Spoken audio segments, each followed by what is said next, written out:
देशामध्ये एक घोटाळा गाजतोय. कोणता घोटाळा? राफेल.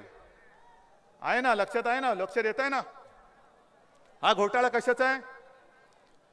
आपल्या सैन्यासाठी, आपल्या देशासाठी जी विमान खरेदी करायची आहे त्या विमान खरेदीमध्ये घोटाळा झालाय असा एक मोठा समज नव्हे, असा आरोप आहे.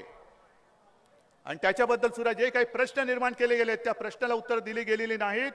पण कोर्टाने कशी क्लीन चिट दिली मला माहिती नाही. असं म्हणतात कोर्टाने क्लीन चिट दिली, पण ज्या सैन्यासाठी तुम्ही विमान खरेदी करता आहात त्या विमान खरेदी करण्यामध्ये घोटाळा होतोय. आणि मधल्या काळामध्ये जो आपला सैनिक जीवाची बाजी लावून आपल्यासाठी तिकडे सीमेवरती लढतो आहे, प्राण गेला तरी 72 रोज सैनिक आपले मरतातच आहेत, देशासाठी शहीद होतातच आहेत.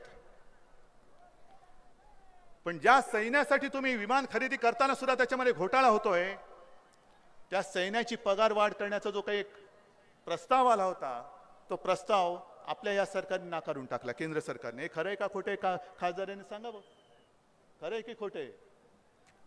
मग लष्कराला पगार वाढ पाहिजे ती तुम्ही देत नाहीत, पण लष्करासाठी जी काही शस्त्र सामुग्री खरेदी करायची, माझ्या देशाच्या संरक्षणासाठी करायची, ज्याची आपल्याला गरज आहे, त्या शस्त्र सामुग्रीच्या खरेदीमध्ये तुम्ही घोटाळा करतात.